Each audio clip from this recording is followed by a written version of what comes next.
Bonjour, nous sommes le jeudi 23 décembre 2021, avec bien sûr, ça fait le deuxième, enfin je dirais plutôt le troisième jour d'hiver. Nous avons connu le 21-22, donc dès l'entrée de l'hiver, les portes de l'hiver, du gel. On a eu 2 journées complètes de gel qui ont duré, qui ont perduré 2 jours complètement. Et qu'au jour d'aujourd'hui, le gel euh, a complètement disparu parce qu'il y a eu un dégel complet. Il y a eu un dégel complet. Bon, les températures se sont rehaussées puisque les températures étaient quand même basses. D'ailleurs, si vous aviez les mains mouillées en extérieur, ben, vous ressentiez quand même que vos mains étaient gelées.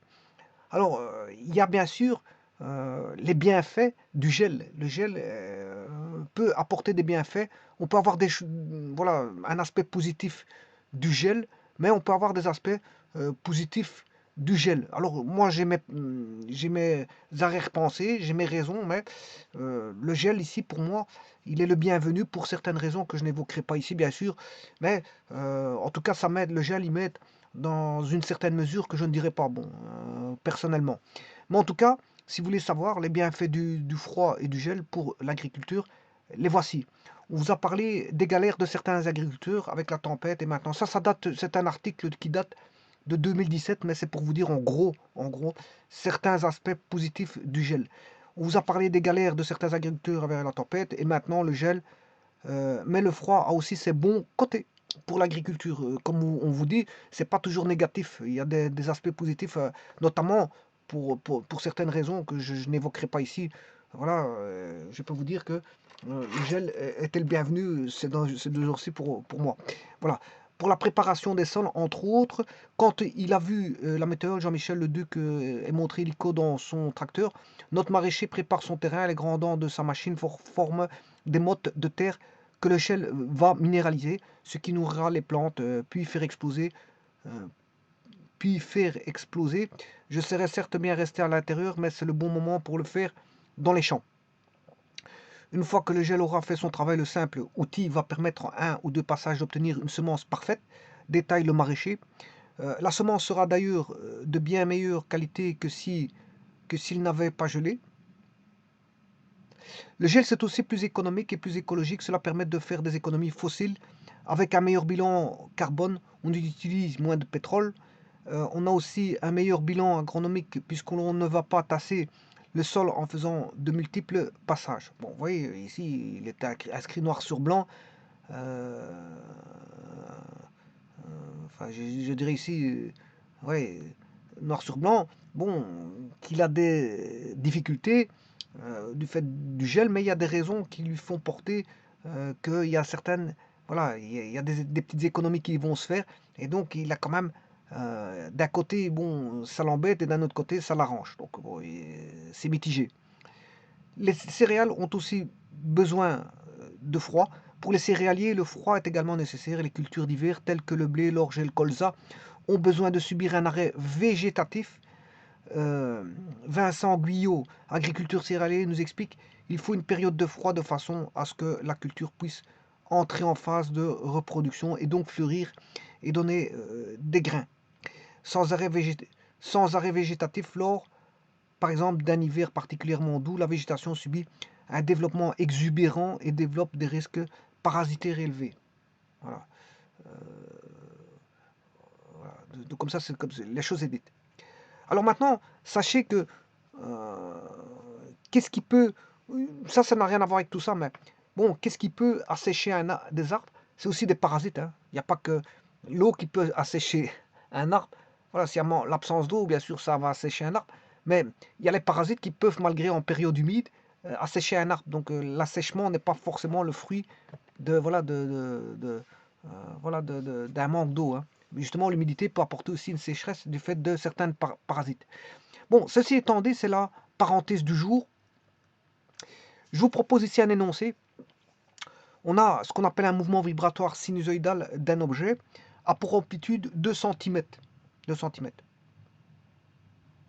Pour période 10 secondes et pour phase à l'origine, pi demi. Ouais, j'ai marqué 2 fois la même chose.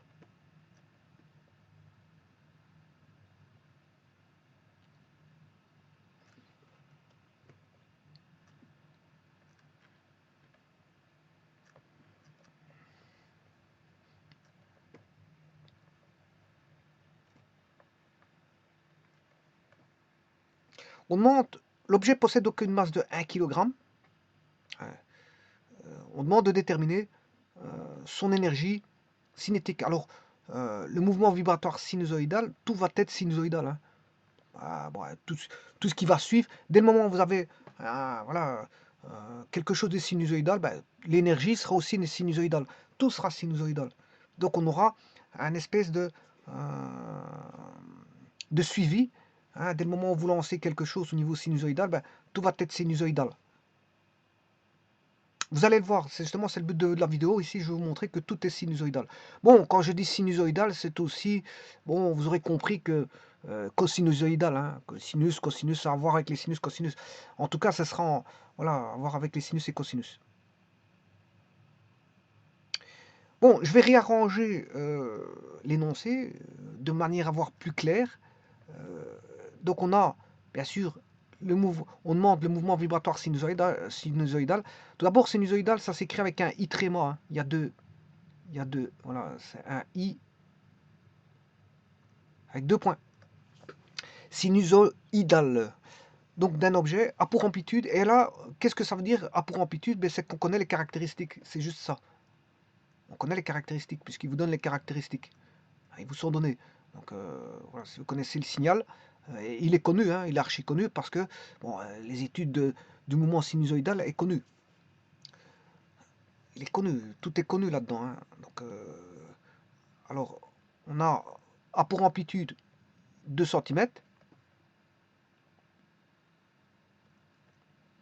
pour période 10 secondes,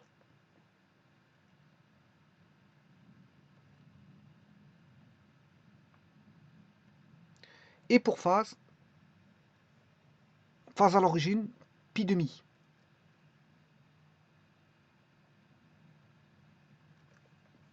Donc, ce que je mets ici entre guillemets, c'est tout bonnement, tout simplement, les caractéristiques du signal.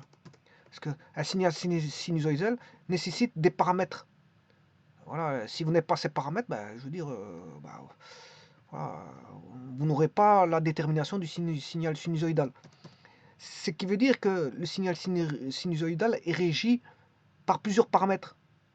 C'est un signal voilà, qui est fonction, si vous voulez, c'est une fonction, bien sûr, de l'amplitude, euh, de la période et donc de la fréquence, et bien sûr d'une phase à l'origine. Donc c'est une fonction à 3 variables. Vous devez rentrer l'amplitude, la fréquence ou la période et, la phase de départ. Et là, vous aurez déterminé le signal. Donc, vous voyez que, et c'est ça qui fait la complication des mouvements vibratoires sinusoïdaux, ben justement, c'est parce qu'en fait, bon, on ne rentre pas qu'un élément, on en rentre plusieurs. Et c'est ça qui fait la difficulté. Alors, les mouvements vibratoires sinusoïdaux se rencontrent, bien sûr, en électricité, en électronique, en mécanique, et dans beaucoup de systèmes. Beaucoup de systèmes, voilà, on a des phénomènes voilà, vibratoires sinusoïdaux ou c'est des mouvements harmoniques. Il existe toute une multitude de systèmes parce que, bon, on n'a pas que des systèmes linéaires, hein, on n'a pas que des systèmes exponentiels, on peut avoir aussi des systèmes voilà, à signaux sinusoïdaux. Mais le problème, c'est que les signaux sinusoïdaux, et alors parfois on peut avoir des mélanges sinusoïdaux et exponentiels. Voilà. Mais le problème, c'est que les signaux sinusoïdaux, on fait rentrer plusieurs paramètres et que les paramètres là, bon, ça constitue une complication. Ça constitue une complication parce que, pourquoi? Parce que justement, quand on va manipuler les paramètres, mais il faut savoir manipuler un ou deux, voire 3 paramètres en même temps, tout en faisant attention, je veux dire, à garder, à faire attention, je veux dire, aux éléments qui ne changent pas. Voilà, faire attention aux éléments qui ne changent pas et faire changer les éléments qui doivent changer. Par exemple, si je dois changer la fréquence, comment évolue l'amplitude et la phase en fonction d'un changement de fréquence, par exemple. Voilà, voilà. Pour certains systèmes, il faut, voilà, il faut, on va dire, faire des contrôles, voilà, il faut regarder tout ce qui se passe. Il faut observer tout ce qui se passe. Voilà. Bon, mais ici, c'est un des systèmes les plus simples, puisque qu'est-ce qu'on a? On a le mouvement vibratoire d'un objet. On ne sait même pas qu'est-ce qui va le vibrer, d'ailleurs. Est-ce que c'est un moteur qui va le faire vibrer? Est-ce que c'est un système avec un ressort? On n'en sait pas plus. Donc ici, vous dites que c'est juste tout bonnement un mouvement vibratoire sinusoïdal, tout simplement, d'un corps qui pèse 1 kg. Voilà. On ne sait pas ce qu'est le système qui est derrière qui va engendrer cette vibration. On ne sait pas ce qui va engendrer la vibration ici, parce qu'il vous dit juste qu'on a un objet qui est en train de vibrer, c'est tout. Et qu'on connaît voilà, ses caractéristiques, sans plus. Alors, l'objet possède une masse de 1 kg et on demande tout simplement de déterminer son énergie cinétique au temps t égale 8 secondes. Donc, vous voyez que l'énergie cinétique va dépendre du temps. L'énergie cinétique est fonction du temps. Donc, on a le mouvement vibratoire sinusoïdé, je vais l'appeler F. C'est la fonction, qui est une fonction sinus ou cosinus, vous le verrez par après. Alors, F dépend de l'amplitude, de la fréquence et de la phase. Alors que l'énergie cinétique, tout comme l'énergie potentielle, sont dépendants du temps. Alors, on est dans un milieu, voilà, on est dans un champ conservatif. Ici, c'est un système mécanique. Ben, l'énergie cinétique plus l'énergie potentielle est toujours une constante ici. Hein. Donc voilà, on a la conservation de l'énergie totale, qui est une propriété, si vous voulez, liée au fait que ici, on est dans un champ de force conservatif. Donc je pourrais calculer, bon, à tout moment, l'énergie mécanique qui doit rester constante par rapport à l'énergie cinétique. Je ferai une vidéo plus tard pour le même exercice qui va calculer l'énergie potentielle et je garderai ces bribes de, voilà, les bribes de ce que je vais faire ici, d'analyse, pour vous montrer que l'énergie cinétique plus l'énergie potentielle est une constante. Voilà.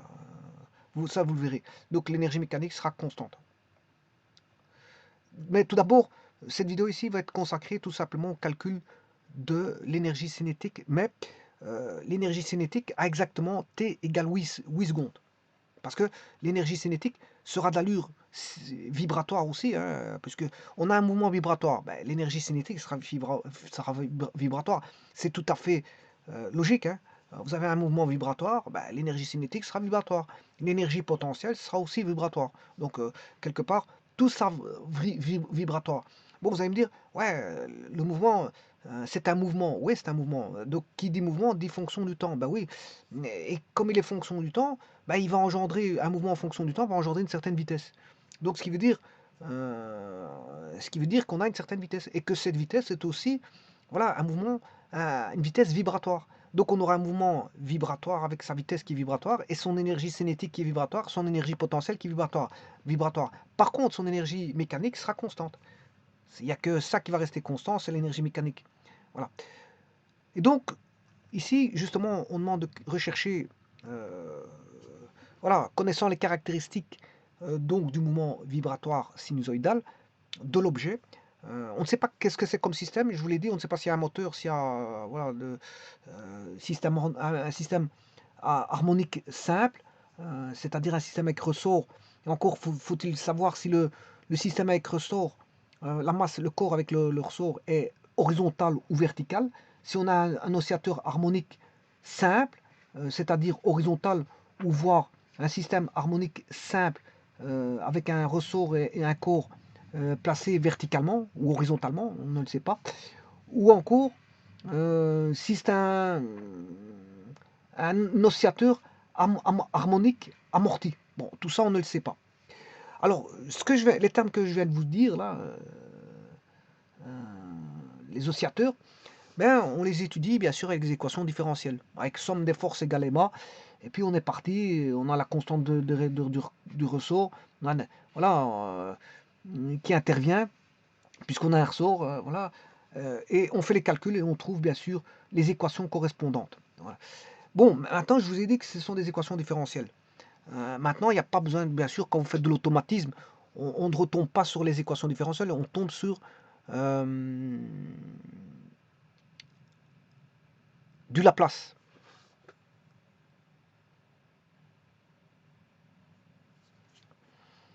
Là,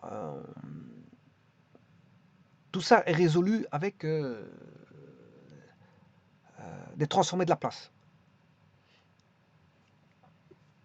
Voilà, donc les équations différentielles, c'est juste quand on n'a pas les outils de Laplace. Parce qu'à un moment donné, quand vous avez les outils de Laplace, ben, on traite tout dans les systèmes automatisés. Alors, on retrouve beaucoup ça, les systèmes, les mouvements vibratoires, les systèmes vibratoires. On traite ça avec bien sûr des nombres complexes.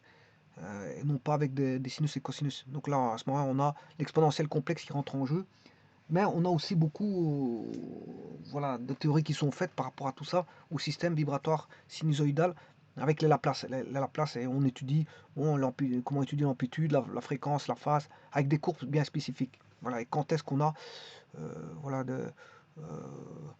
comment faut-il faire pour répondre à un système automatisé pour le réguler au mieux que l'on peut. Ben, là, ça devient de l'automatisme. Hein. Bon, on va pas aller trop loin non plus. Ben, je vais vous montrer juste le mouvement vibratoire. Voilà, en gros, ici, j'ai trouvé un petit site ici. Les cours de Claude Guimenes. Guimenes ou Jimenez. Je m'excuse pour la prononciation ou la dénomination parce que je ne sais même pas si c'est un G ou un G, la lettre G.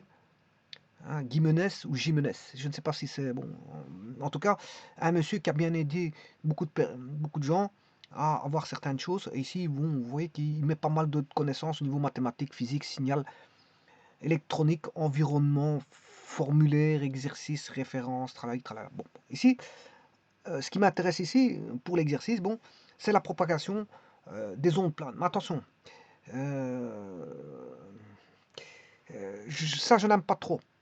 Propagation d'une onde plane, parce que la propagation d'une onde plane, c'est oméga t plus kx plus phi.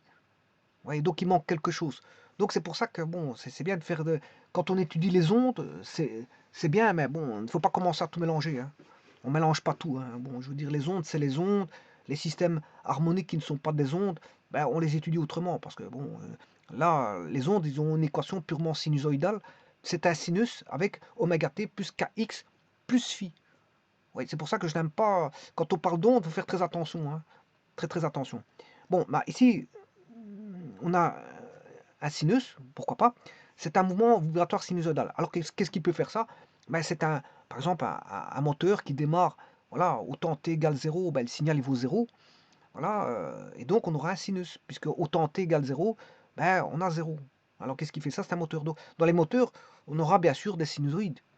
Hein. Alors ici, vous voyez que vous pouvez travailler avec l'exponentielle complexe, mais quelque part, si vous voulez voir un système mécanique, bon, pour le faire mettre en vibration, mais il faut partir d'une position qui n'est pas la position de repos. Hein. Voilà, si je prends, je vais vous montrer ici, si je prends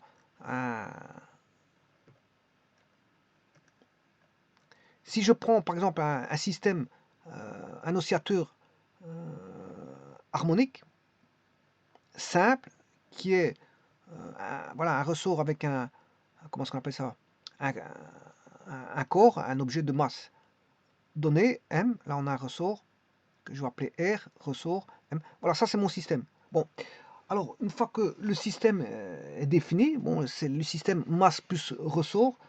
Bien sûr, la masse est mise, est fixée, la masse est fixée, enfin le ressort est fixé, et la masse est fixée, enfin le corps est fixé sur le ressort. Donc tout est fixé, et on définit le système. Le système, le voici, c'est ressort plus la masse, plus le corps de masse M. Voilà le système. Alors, une fois que vous avez défini ça, bah, la première des choses à faire, bah, vous aurez compris que c'est de mettre voilà, un repère, un système de repère. Bon, généralement, le 0, on va le prendre ici. Voilà. Mais si vous faites ça, le ressort ne va pas être en déplacement comme ceci. Il ne va pas être en déplacement comme ceci. Alors, pour le déplacer, vous devez le ramener ici, là, et puis vous le lâchez. Et là, si vous le lâchez, vous allez avoir, voilà, non pas une sinusoïde, mais une cosinusoïde, parce que vous avez pris le 0 ici. Là, on aura moins x. Là, vous aurez plus x. Voilà, vous avez commencé en plus x. Bien sûr, ça, c'est l'axe des x. Et là, vous aurez une cosinusoïde. C'est une cosinusoïde. Contrairement à un moteur, vous pouvez le démarrer au temps t égale 0. Voilà. Ce qui veut dire qu'il y a des systèmes où l'élongation, enfin, le signal, en électricité, on parlera de signal. Voilà, y de t vaudra, électricité électronique, bien sûr, sinus oméga t plus phi. Voilà le signal en électricité. Par contre, si vous faites de la mécanique, on parlera d'élongation, y de t, ça, on aura voilà, une élongation, et l'élongation, c'est A cosinus oméga t plus phi. Alors pourquoi cosinus? Ben, tout simplement, comme je vous ai dit, ici, on va débuter ici pour le mettre, si vous voulez, en branle. Pour le mettre en branle comme ça, aller-retour comme ceci. Pour avoir ce mouvement-là, ben, il faudra créer, je veux dire, un déséquilibre par rapport à l'origine 0 qui est au milieu. Il faut un déséquilibre. Alors que en électricité, il n'y a pas besoin de ça. Une fois que je démarre le système, le moteur il va démarrer. Donc je peux commencer, voilà. Je peux avoir un signal qui est sinus A sinus oméga t plus phi. Ouais, et phi, c'est le déphasage, c'est la phase initiale. Hein. Voilà. Donc, faites très attention. Alors maintenant, si vous avez une onde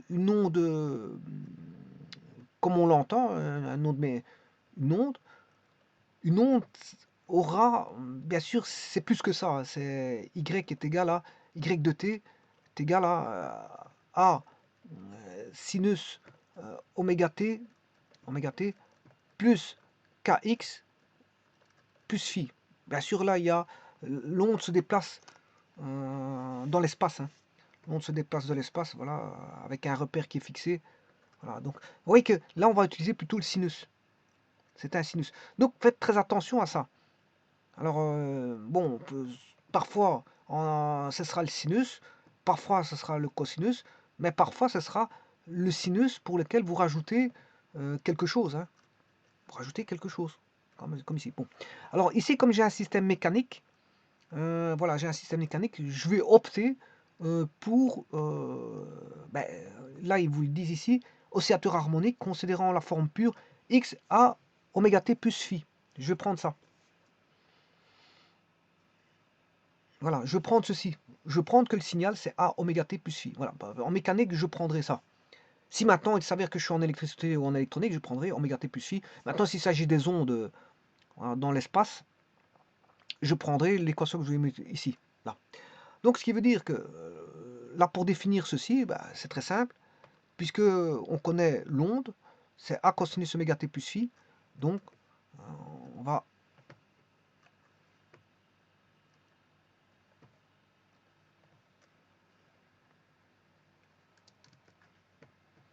créer le signal, en tout cas la forme du signal, enfin l'équation du signal, Y de t, alors je vous rappelle que c'est un corps qui, voilà, il n'aura que 2 cm ici, hein. Voilà, il va s'allonger, là si je mets 0 ici, voilà, on aura plus 2 ici, moins 2 là-bas par rapport à ça. C'est en centimètres. Hein. Voilà, donc le corps, il va vibrer comme ceci, de haut en bas. Bon, on aurait pu penser à un corps qui vibre de droite à gauche. Hein. De droite à gauche, pourquoi pas. Bon, qui vibre de haut en bas, en tout cas, il va faire un cosinus, et ce cosinus, bon, l'amplitude maximale, c'est 2. Bon. Alors, la première des choses à voir, c'est qu'on est dans le système MKSA. On est dans le système MKSA. 2 cm, c'est 0,02 mètres. C'est la première chose à faire, c'est de mettre en mètres. Voilà, là, on est en mètres. Cosinus oméga t plus la phase initiale. Alors, la phase à l'origine, la phase initiale, c'est pi demi, on connaît.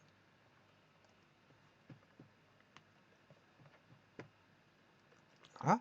Et alors, bon, toutes les caractéristiques, les autres, bon, ils sont connus, hein, puisque voilà, toutes les autres caractéristiques sont connues. Je pense à la pulsation. La pulsation, c'est 2 pi fois la fréquence, hein.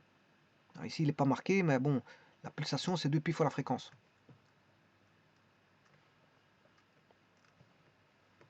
Oméga, c'est 2 pi fois la fréquence. Ce qui veut dire que là, je peux écrire et que la fréquence vaut 1 sur t. La fréquence, c'est l'inverse de la période. Or, la période ici, il faut 10 secondes, c'est énorme, hein. C'est une grande période. Il faut 10 secondes pour faire, là, pour faire une période. Donc, on aura 0,02 mètres fois cosinus oméga, ben, c'est 2 pi sur t. Où t, grand T, la période. Et bien sûr, fonction du temps, hein. Ça, c'est la variable temps. C'est une fonction du temps. Voilà, t est variable, hein. Ça dépend si vous êtes à 1 seconde, 2 secondes, ça dépend. L'élongation, elle vous dépendra du temps. Alors, plus pi demi. Bon. Alors, le t, la période, elle vaut 10 secondes. Ça veut dire que la fréquence vaut l'inverse de 10. L'inverse de 10, c'est 0,1 Hz. La fréquence, ici, vaut 0,1 Hz. Et la période vaut 10 secondes. C'est 1 sur 10, hein, la fréquence est 1 sur 10. Donc, ce qui veut dire que vous aurez 2 pi sur 10, ce qui fait pi sur 5. Voilà, le signal est connu.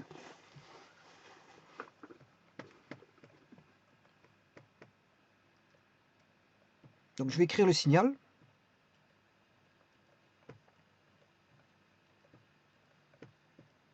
Y, l'élongation, est égal à A cosinus 2 pi sur t, ou si vous voulez oméga t, plus phi. Alors ça fait 0,02 mètres. Ici, je l'ai mis en mètres. Alors c'est trop petit. Moi, je vais le mettre je vais le dessiner en centimètres, hein, parce que bon, je vais remettre à l'échelle. Hein. Ouais, parce que je ne vais pas dessiner des mètres. 0,02 pour être dans un graphique, c'est tout petit. Bon, pour ça, je considérais que j'ai 2. Bon, c'est plus, on sait représenter 2 dans un graphique. 0,02, c'est tout petit.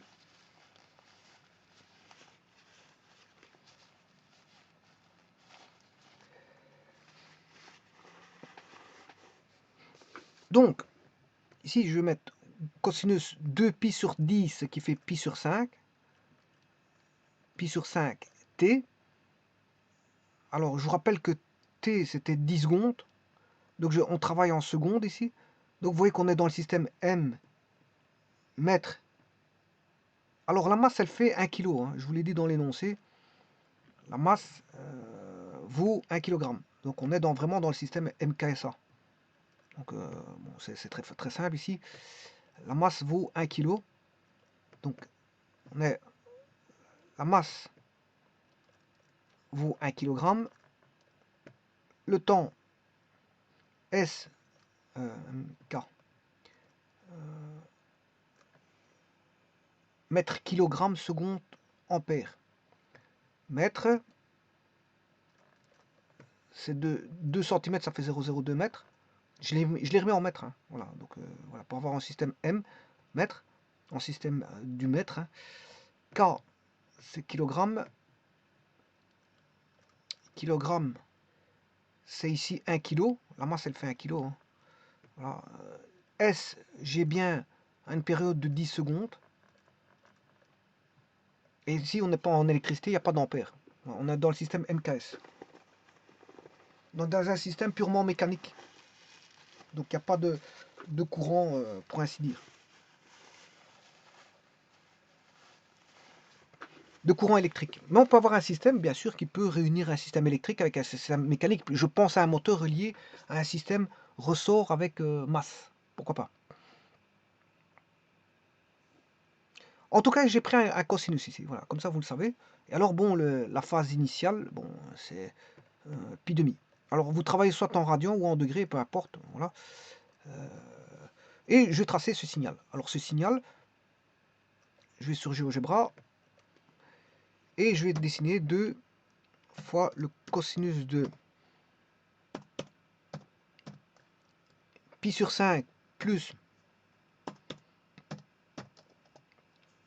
pi demi.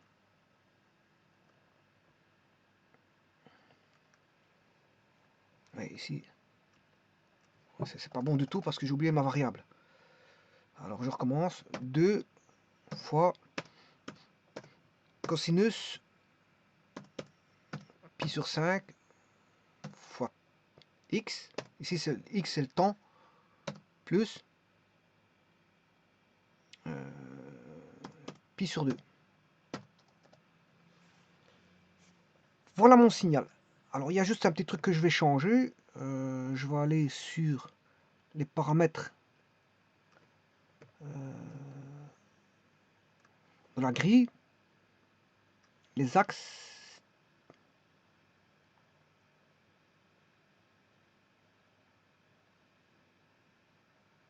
L'axe X. L'axe X, je vais changer.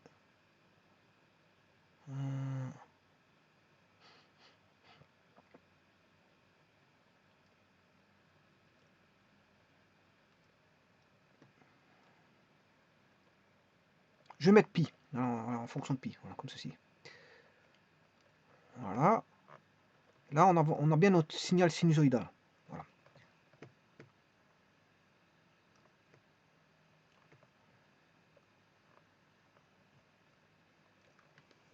Bon, normalement, c'est qui devrait commencer. Ouais, donc ici, on a un sinus ici. Hein. On a un sinus. Ouais, c'est un sinus inversé parce que c'est parce que si j'avais voulu dessiner le sinus, j'aurais eu ceci. Il suffit de recopier, dupliquer, mettre un sinus à la place. Voilà, on aura pu. Ça c'est le vrai sinus. Par contre, là on a ça. Il est décalé. Le signal est décalé. On a un déphasage par rapport l'un par rapport à l'autre. Alors si vous voulez savoir le déphasage, vous prenez, si vous voulez, le 2 maximum. Entre deux maximums, et vous avez calculé le déphasage entre les deux maximums. Bon, ça c'est juste pour vous montrer. Hein. Bon. Alors maintenant, je vous dis que tout allait être sinusoïdal. Alors maintenant, je vais calculer, bien sûr, l'énergie cinétique. Alors l'énergie cinétique, il faut la masse. Elle est dépendante de la masse. Elle est dépendante de la masse et du temps. Alors pourquoi le temps? Ben, tout simplement parce qu'on a une élongation, c'est 1 demi m v carré, mais v carré est une fonction du temps. Donc c'est normal que si c'est dépendant du temps, la vitesse est dépendante du temps. Voilà. Donc l'énergie cinétique est dépendante du temps parce que l'énergie cinétique est fonction de la vitesse. Et justement, la vitesse est fonction du temps. Donc l'énergie cinétique est dépendante du temps. Tout ça, tout bonnement.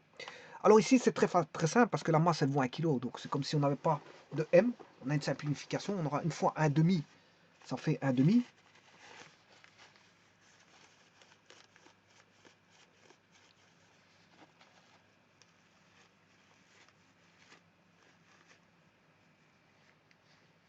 Une fois 1 demi, ça fait 1 demi. Maintenant, on connaît 1 demi, c'est une constante. M, on connaît, c'est 1 kg. Mais on ne connaît pas V. Alors V, on peut le trouver par rapport au signal. Hein. On connaît le signal. Bon, c'est très simple, le signal est connu. Hein. Donc je cherchais sa vitesse. La vitesse n'est rien d'autre que la dérivée de y par rapport au temps. Donc V est égal à dy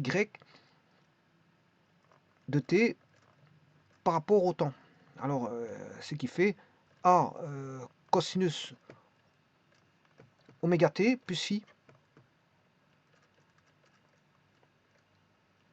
A dérivé. D'ailleurs, c'est ce qu'ils vous disent ici, hein, quelque part, si vous regardez bien. Bon, là, vous regardez, une première dérivation par rapport à t vous donne la vitesse. Hein, voilà. Alors, la deuxième dérivation va donner l'accélération. Si je dérive une seconde fois, x' c'est la vitesse et x secondes c'est l'accélération.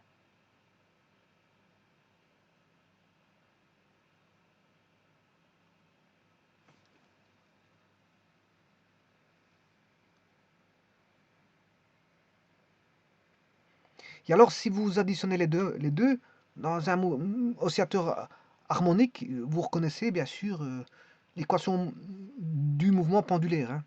X secondes plus oméga carré x égale 0. Bien sûr, pendulaire parfait, c'est-à-dire sans perte de frottement.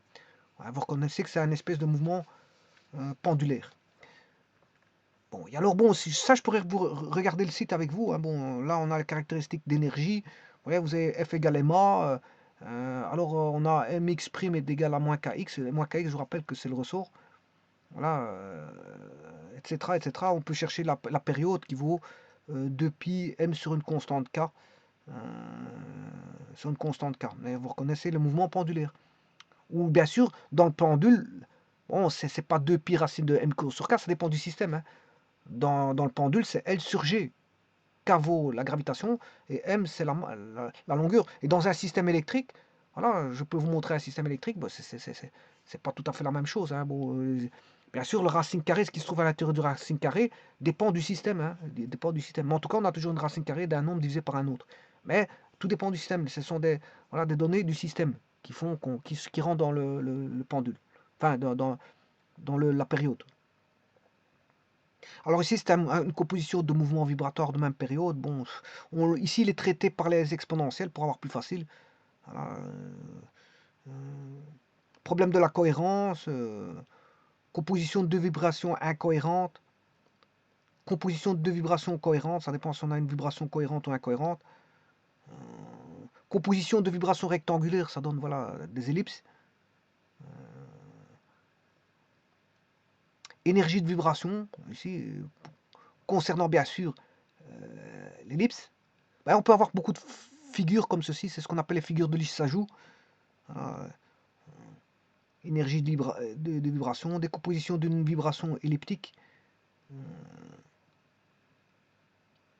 composition de deux vibrations. Oui, attention que celle-là, c'est plutôt, on va dire, oui, il l'appelle rectangulaire, mais c'est vrai que c'est pas tout à fait une ellipse. C'est pas tout à fait une ellipse. Parce que l'ellipse, elle est là. Voilà, la vibration elliptique, elle est là.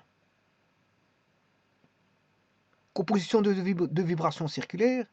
Voilà, et donc ça vous donne pas mal de choses. Et comme ça, vous le savez.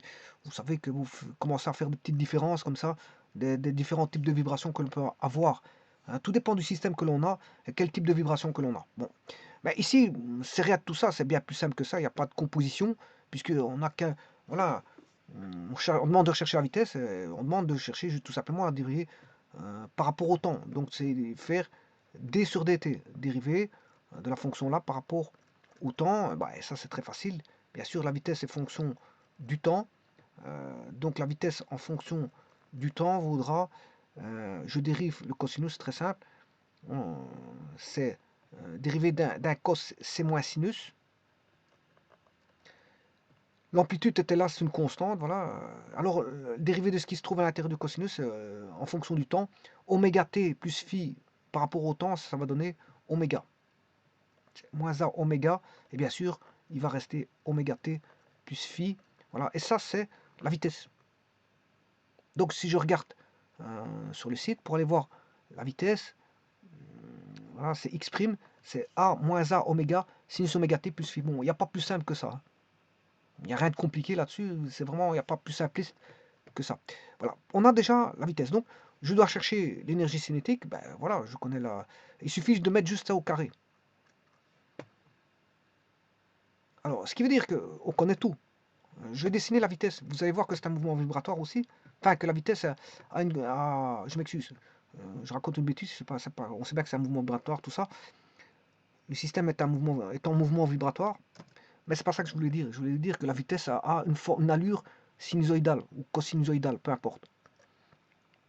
Alors je rappelle que sinus et cosinus sont deux fonctions qui sont, on va dire, décalées l'une de l'autre depuis demi. Hein. Elles sont déphasées depuis demi l'une de l'autre. Hein. C'est juste ça.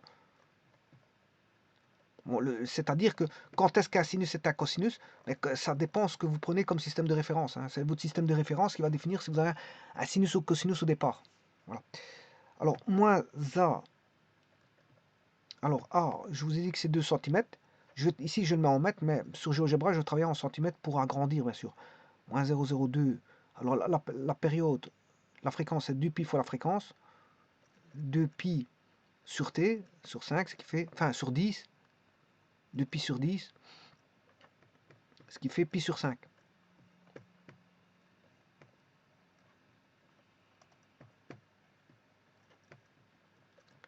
Pi sur 5, sinus, oméga c'est pi sur 5,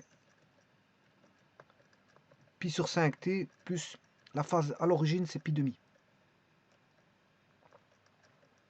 Eh ben, je vais tracer la courbe de vitesse.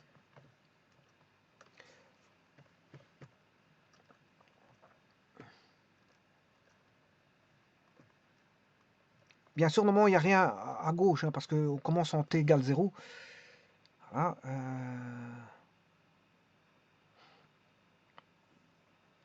maintenant, je vais mettre la vitesse. Alors, je vous ai dit que la vitesse, c'est moins 2. Alors, je travaille en centimètres, moi, ici, sur GeoGebra. Moins 2 pi sur 5. Moins 2 fois pi sur 5 fois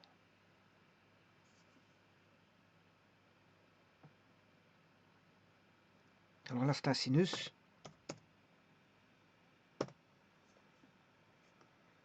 pi sur 5 x plus pi sur 2.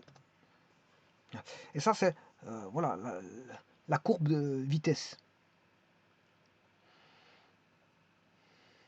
La courbe de vitesse.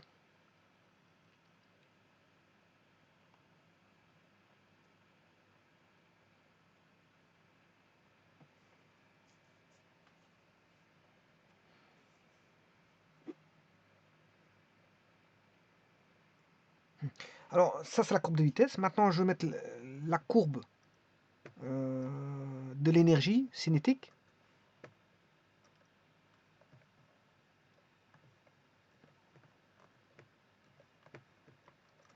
L'énergie cinétique en fonction du temps c'est 1/2.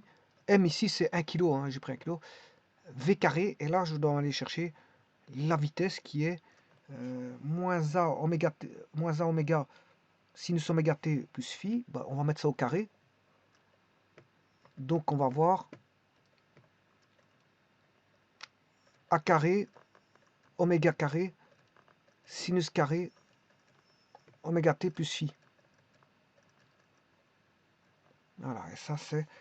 Donc ce qui veut dire qu'on aura 1/2. Alors je rappelle que c'est 1/2. Sur GeoGebra, je vais dessiner 1/2. Et la vitesse, je la connais, V carré. La vitesse, elle est connue. Puisque la vitesse, c'est la courbe en bleu, c'est G. Donc, il suffit de faire 1/2 fois G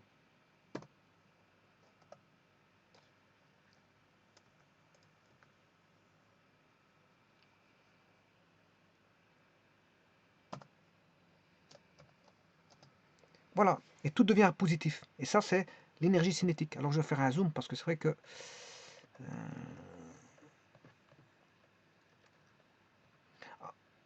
Alors, la période, elle vaut bien 10 secondes. Hein.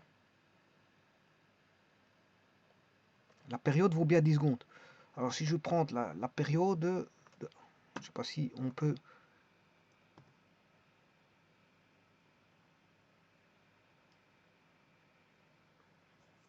Oui, ici, il parle de période, c'est pour l'économique. Voilà, c'est une période, voilà, qui est une notion économique, donc je ne peux pas aller chercher la période. Par contre, si je mets 10, x égale 10, voilà, le signal commence en 0,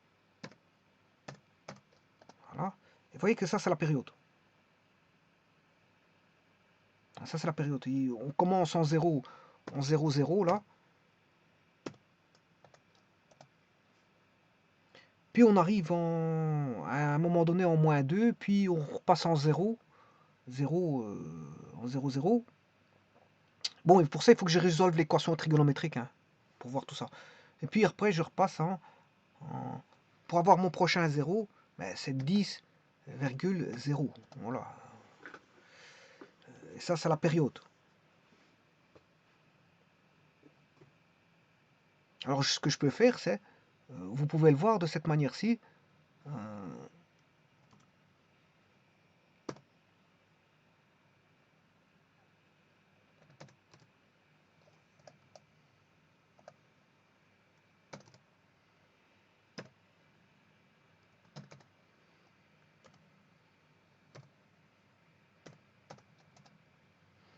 Je pourrais le dessiner de cette façon-ci.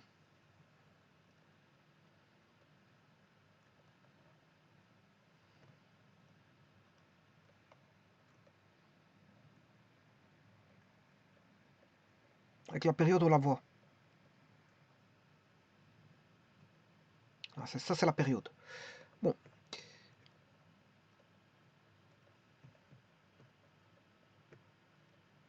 Donc, on a l'énergie cinétique et on demande de calculer l'énergie cinétique pour T égale 8. T égale 8. C'est-à-dire que je vais faire un calcul qui va être le suivant.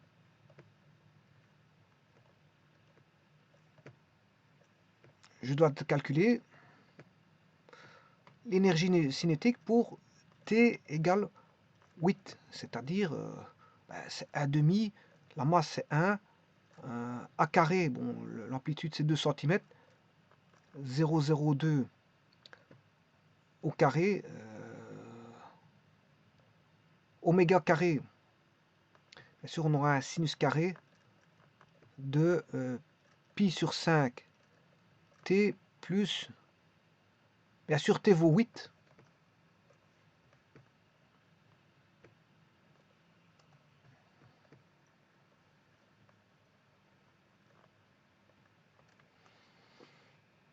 voilà, plus pi demi, plus pi demi, et là bien sûr j'ai A carré, oméga carré. Alors oméga c'est pi sur 5 au carré. On va calculer ça. Bon, d'abord je vais calculer la partie trigonométrique, sinus carré. C'est 8 fois 180, je calcule en degrés, plus 90. Je prends le sinus, je mets au carré, 0,095. Donc, en calculant, je viens de calculer ceci, bien sûr.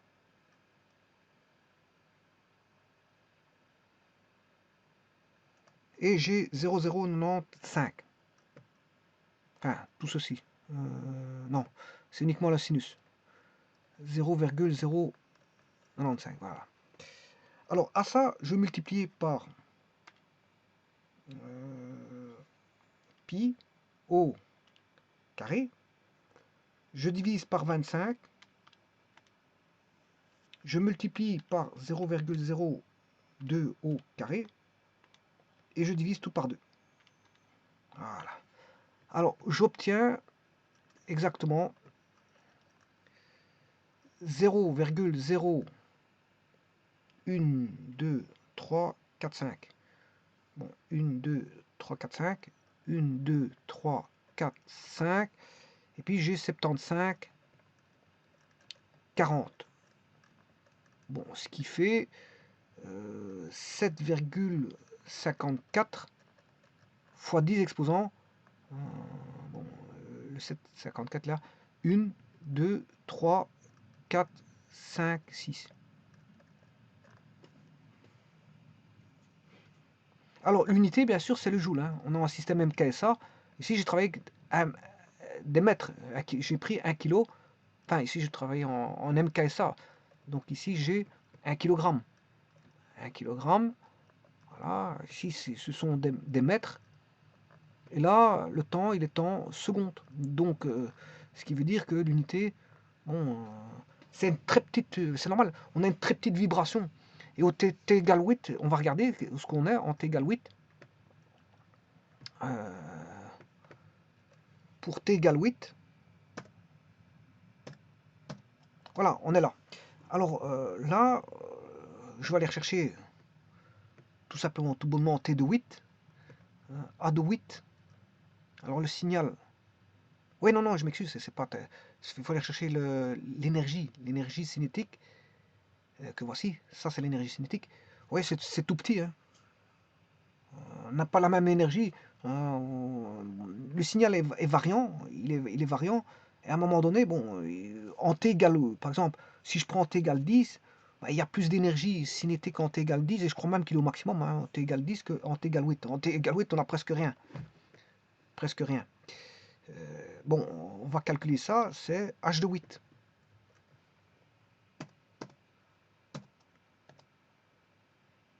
Voilà, c'est 0,08. 0,08.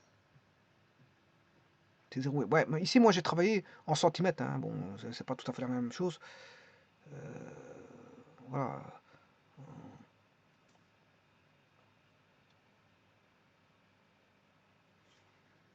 Moi, j'ai travaillé en centimètres ici, hein, parce que j'ai laissé 2 centimètres, c'est 0,08.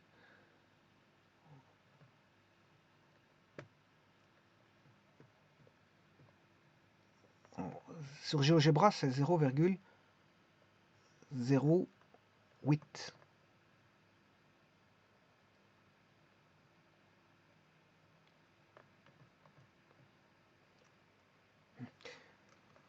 Donc, c'est un petit peu ça, hein. Ça me donne une allure. 7,54, c'est presque 8. Mais comme je suis sur GeoGebra, bon, voilà, c'est pas les mêmes échelles. La vraie échelle, c'est 7,54 fois 10 moins 6. Par contre, l'autre, il me donne plus ou moins. Voilà. Et maintenant, si je vais travailler pour 10, l'énergie cinétique n'est pas la même. Voilà, je prends pour 10,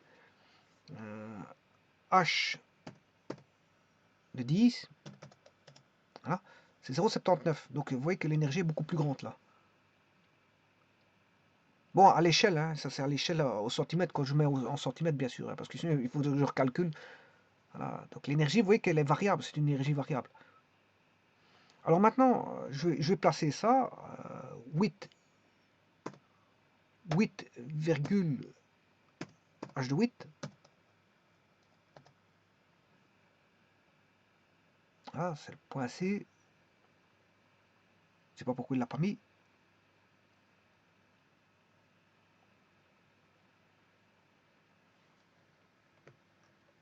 Ah, oui, c'est 8, h de 8.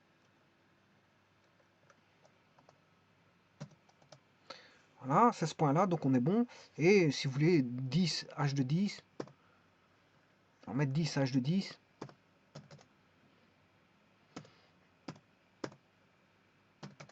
Voilà, ça c'est l'énergie cinétique, elle sera toujours positive, ça c'est une chose.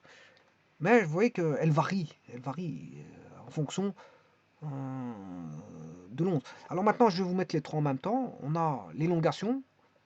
Maintenant, ça c'est la... Je vais mettre maintenant la vitesse. Ça c'est la vitesse. Alors, quand est-ce qu'on aura un maximum? Mais quand est-ce qu'on aura une énergie maximale? Mais quand la vitesse est maximale, hein. Vous aurez compris que l'énergie est dépendante de la vitesse, hein. Si la vitesse est grande, si la vitesse est grande, l'énergie cinétique est grande. Voilà, donc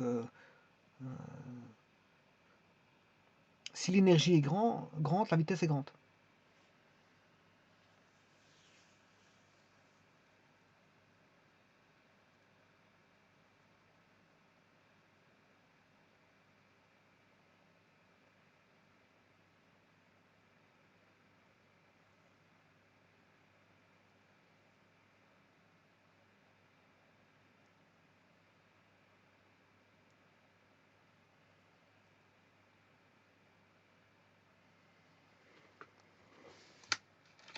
Je vous remercie.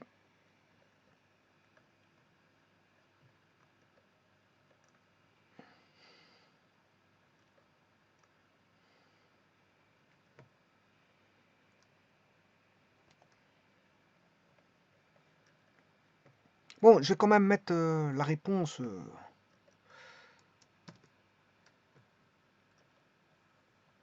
sous forme graphique.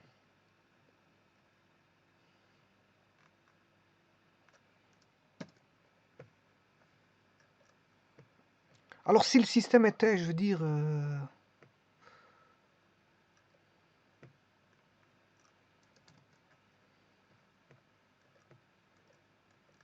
vertical, ben, on aurait tout qui serait vertical, hein, non pas. Je devrais mettre ça en vertical.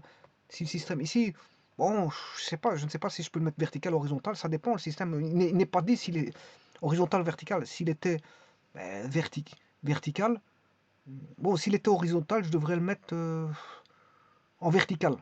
Voilà, c'est-à-dire que je devrais faire pivoter de 90 degrés comme ça. Voilà. Ça, c'est si le système est une élongation, je veux dire, avec une masse comme ceci, on va dire, et un ressort comme ça. Voilà. Si le système est comme ça, euh, bah, il faudrait que je mette, voilà, ici, on irait, voilà, le maximum, il est là. Hein. Le maximum, il est là.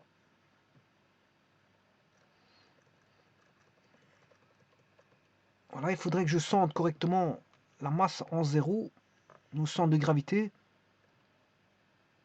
Il faudrait que je mette quelque chose comme ça. Voilà. Et le zéro, ici, il serait situé au centre de gravité zéro. Alors là, on aurait bien sûr une vibration. La position initiale est là, la vibration, voilà, autour de la position,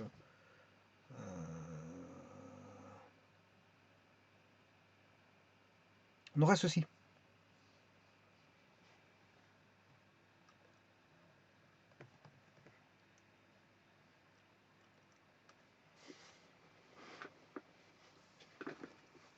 Je vous remercie.